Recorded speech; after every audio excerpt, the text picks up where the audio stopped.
Hey guys, thanks for joining me. And if you like what you see, please subscribe. Hello, peoples. Welcome to Sharp Ends. Thanks so much for joining me today. We've got the knives of the month for February 2025. That's right. What have I been carrying and using this month?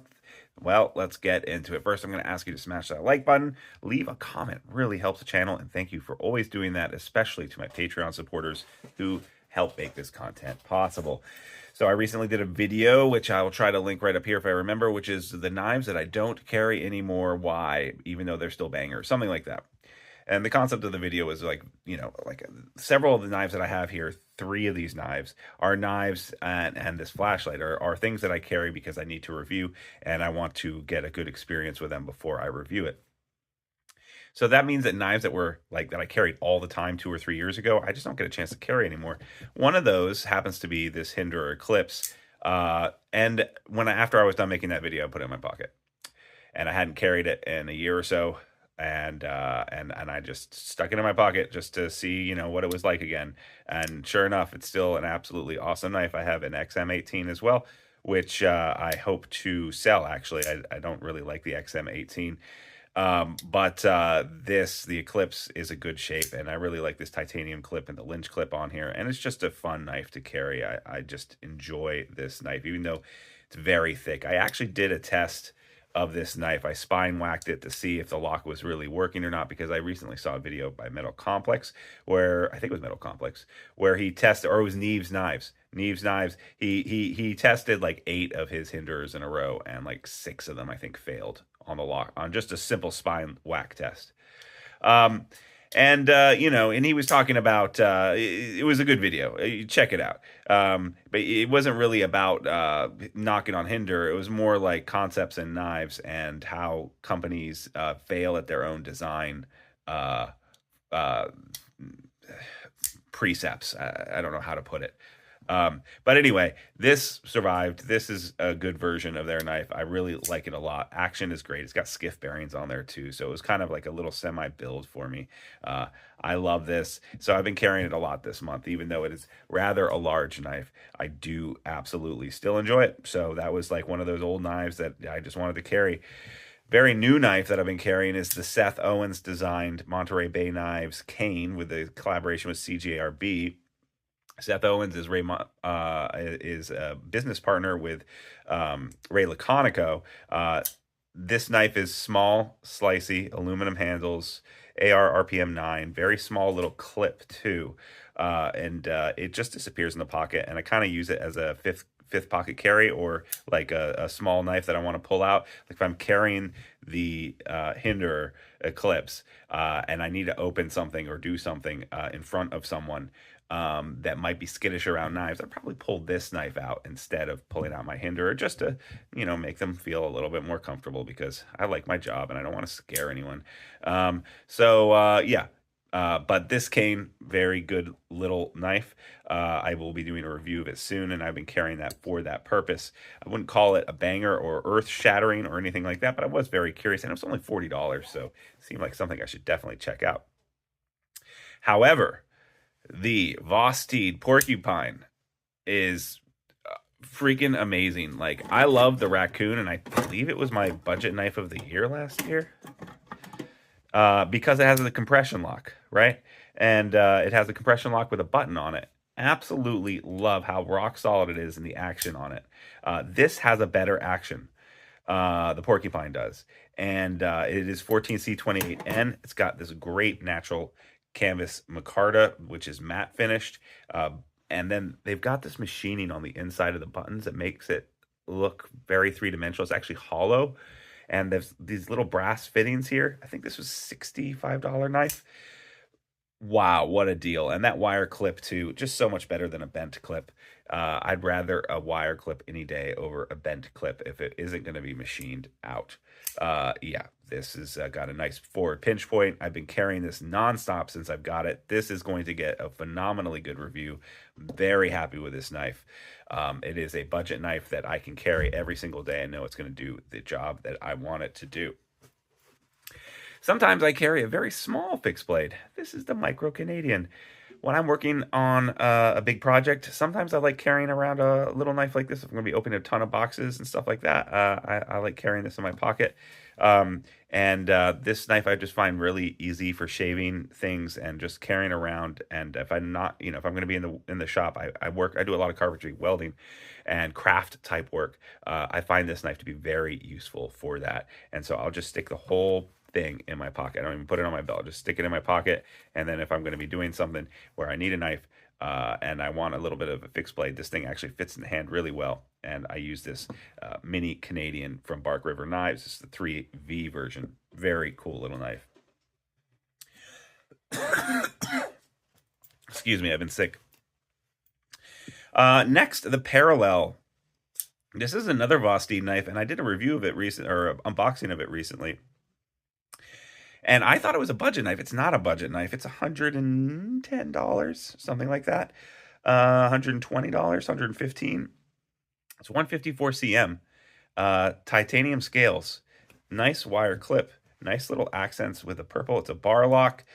Very, very thin. Thinnest knife you've ever seen. Like it is, like the Narrows, Benchmade's Narrows. It's just as thin as that. But it's, a third of the price. And the 154 cm, the titanium, just makes this that range of like $100 to $150, I think, is a range of knives where you can get.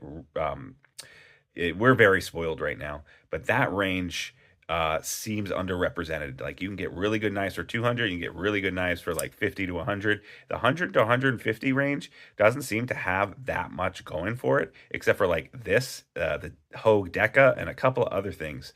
But that is a very interesting price point, and I'm interested in it. And this is a good quality example of what you can get in that price range, where you just you don't want to go premium yet, but you do want to get something nice. 154 cm is a great knife steel to get. I do like this knife. It is rather small for me with my extra large hands, but by the same token, it disappears in the pocket. Very easy to carry, and I'm working towards a review of this knife. Nesmuk, another knife I've been working towards a review of. I got this kind of recently. This is the Bark River Nesmuk. I've just done an unboxing of it. This is the Cruwear edition, so I'm pretty excited about that. You'll notice this crazy shape to it, named after George Washington. Gosh, I forgot his last name. He was an ultralight camper, went through the Adirondacks in a 10-pound boat. He was a very small little guy, and this was the pattern that he used. And he wrote under the pen name Nesmuk, which was a Indian friend of his from his childhood. This is made for skinning and camping tasks. Very good for that purpose. I've been using this in the kitchen almost nonstop to test it out, as well as doing some carving and feather sticking with this too. I'm very impressed with this pattern. I like it a lot, like a lot. It's still available. I think the last time they came out with one of these, Bark River came out with a Nesmuk, was like 8 years ago. So if you're at all interested in this pattern, I would say just grab it now, because it could very well be another 8 years before they come out with one. And very thin, like very thin stock. This is definitely made as a game knife and cooking knife. And so even if you're not a hunter, I think, and you are a cook though, you will like this knife with the amount of belly it has, and it processes food and meat very well.